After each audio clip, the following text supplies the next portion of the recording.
নমস্কার বন্ধুরা, সবাইকে স্বাগত সিম্পল ফুড অ্যান্ড ট্রাভেলে। শুভ সকাল। তোমরা কেমন আছো? আশা করি তোমরা ভালো এবং সুস্থ আছো। আমিও ভালো আছি। আজকের ভিডিওটা এখান থেকে শুরু করলাম। ভিডিওটা স্কিপ না করে সম্পূর্ণ দেখার অনুরোধ রইল। চলো ভিডিওটা শুরু করা যাক। প্রথমে সকালবেলা উঠে 1 কাপ চা করে নিচ্ছি। জলটা গরম হয়ে গেছে, তার মধ্যে চিনি চা পাতা দিয়ে আগে প্রথমে 1 কাপ চা করে নিচ্ছি।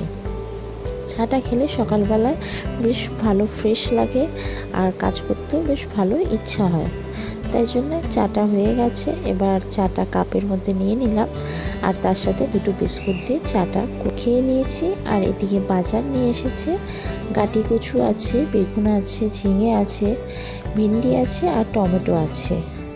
তো সবজিগুলো দিয়ে কাটাকাটি করছিলাম আর এদিকে ভাতটাও বসিয়ে দিয়েছি। ভাতটা জলটা গরম হয়ে গেছে, চালটা ধুয়ে ভাতটা বসিয়ে দিয়েছি। খানিকক্ষণ পর দেখছি ভাতটা প্রায় হয়ে গেছে, আর একটু বাকি আছে। ভাতটা হয়ে গেছে, এবার নামিয়ে রেখে দেবো।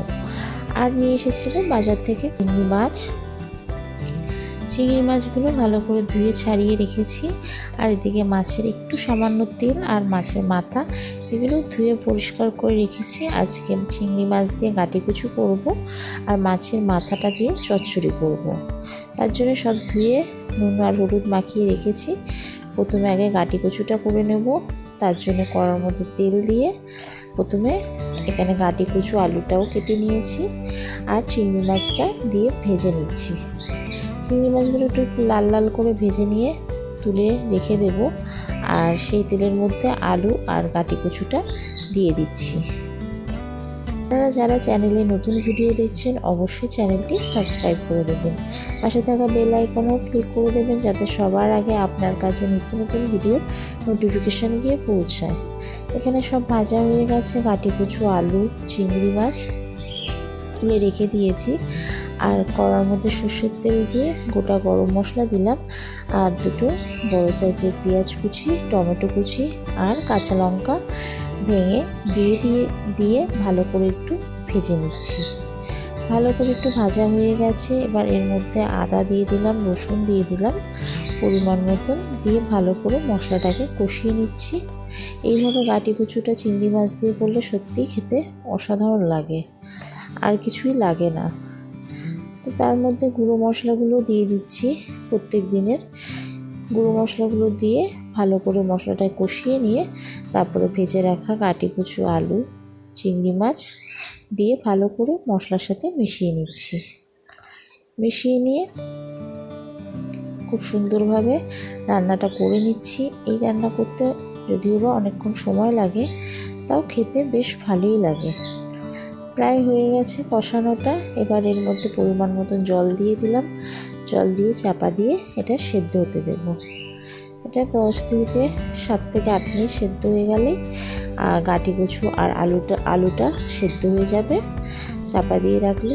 এবার এখানে সেদ্ধও হয়ে গেছে, খুব সুন্দর গায়ে গায়ে হয়েছে। এবার নামিয়ে রেখেছি। এখানে গাটি কচু দিয়ে চিংড়ি মাছ পুরো তৈরি হয়ে গেছে।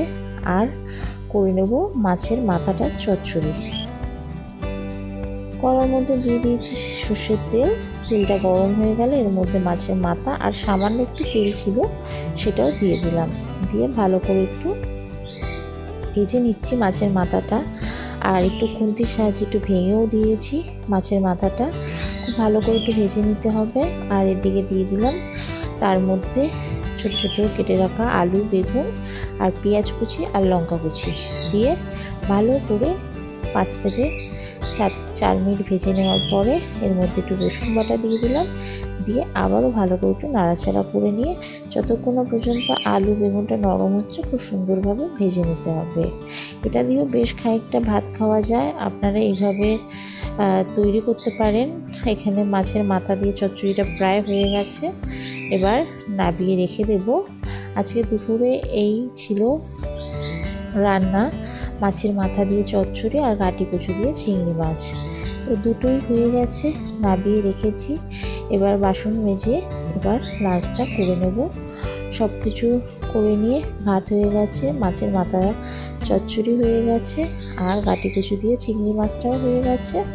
আর এদিকে অল্প একটু চাটনি করেছিলাম। আপনারা যারা চ্যানেলটি সাবস্ক্রাইব করেছেন তাদেরকে অসংখ্য ধন্যবাদ। কে কোথা থেকে ভিডিওটা দেখছেন অবশ্যই কমেন্ট করে জানাবেন। লাঞ্চটা এবার করে নেব। এখানে ভাত নিয়েছি আর নিয়েছি মাছের মাথা দিয়ে চচ্চড়ি আর একটা পাতিলেবু আর কাটি কচু দিয়ে চিংড়ি মাছ। এই দিয়ে দুপুরের লাঞ্চটা করে নিয়ে একটু রেস্ট নিয়ে সন্ধেবেলায় চানাচুর বাদাম নিয়ে আসা হয়েছিল, সেগুলো ঢেলে রেখেছি। আর একটু মুড়ি মেখে নেব, তার জন্য পেঁয়াজ কুচি করেছি, লঙ্কা কুচি আর শসা কুচি আর চানাচুর বাদাম দিয়ে মুড়ি দিয়ে ভালো করে একটু মেখে টিফিনটা করে নেব। আজকের ভিডিওটা এখানেই শেষ করলাম। আশা করি ভিডিওটা আপনাদের ভালো লেগেছে। ভালো লাগলে লাইক শেয়ার কমেন্ট করবেন, চ্যানেলটা সাবস্ক্রাইব করে দেবেন। সবাই ভালো এবং সুস্থ থাকবেন আর অনেক অনেক ধন্যবাদ সকল।